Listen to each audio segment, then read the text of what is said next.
Slogan చెప్తామండి, పర్యావరణ పరిరక్షణ మన బాధ్యత. పర్యావరణ పరిరక్షణ చాలా మంచి చెప్పారు. మొక్కల్ని ప్రేమించడం, మొక్కలతోటి మనం ప్రయాణం. పర్యావరణ పరిరక్షణ మన ఆయువు. పర్యావరణ పరిరక్షణ ఒకే మన ఆయువు. ఒకే మన ఆయువు. ఒకే మన ఆయువు. చెట్లను పెంచండి, పర్యావరణం కాపాడండి. చెట్లను పెంచండి, పర్యావరణం కాపాడండి. చెట్లను పెంచండి, పర్యావరణం కాపాడండి. ఎమ్మెల్యే గారు బాబు రండి రండి భారత మాత అందరూ నెక్స్ట్ ఇంకొకరండి.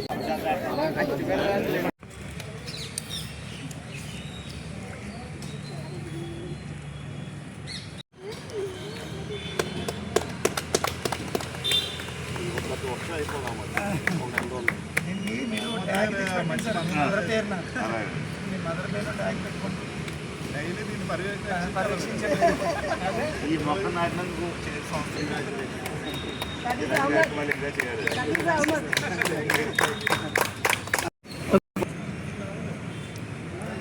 మేడం మళ్ళీ ఒకసారి చూడండి మేడం.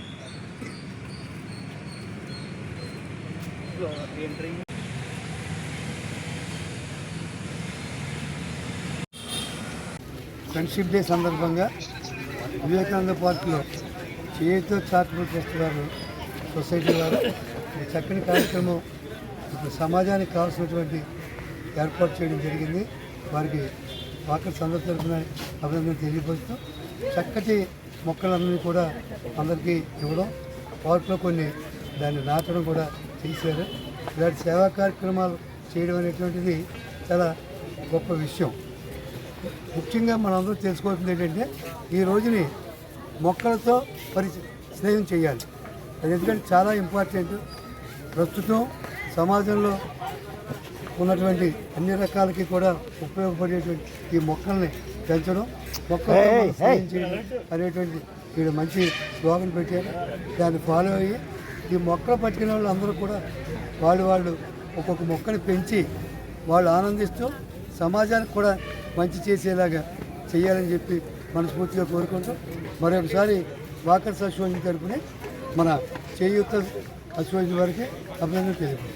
నమస్కారం. ఈరోజు మనం కాకినాడ వివేకానంద పార్క్ ముందు మరి ఫ్రెండ్షిప్ డే సందర్భంగా చేయూత సంస్థ ఆధ్వర్యంలో ఈ మొక్కల పంపిణీ కార్యక్రమం, అలాగే ఇక్కడ హగ్గే ట్రీ అనే వినూత్నమైన కార్యక్రమాన్ని చేపట్టడం జరిగింది. ఈ కార్యక్రమం ముఖ్య ఉద్దేశం ఏంటంటే పర్యావరణంతో మనం స్నేహంగా మెలగాలి, పర్యావరణాన్ని పరిరక్షించుకోవడం మన అందరి బాధ్యత అని నిర్వహించడం మా యొక్క ధర్మం. కాబట్టి ఈ సమాజంలో ఉన్న అన్ని ఏదైతే మొక్కలు ఉన్నాయో ఆ మొక్కలందరినీ కూడా మనం పరిరక్షించుకోవాల్సిన బాధ్యత ప్రతి ఒక్కరి మీద ఉందనే ఉద్దేశంతో ఇక్కడ ఏర్పాటు చేయడం జరిగింది. దీనికి ముఖ్యంగా సహకరించిన వాకర్స్ అసోసియేషన్ కార్యవర్గానికి, అలాగే ఈ కార్యక్రమం ముఖ్య అతిథిగా విచ్చేసిన గంజ్ బాబ్జీ గారికి మా ప్రత్యేక ధన్యవాదాలు తెలియజేస్తున్నాం. అదేవిధంగా మేము గతంలో 10,000 సీడ్ బాల్స్ని కూడా తయారు చేయడం జరిగింది.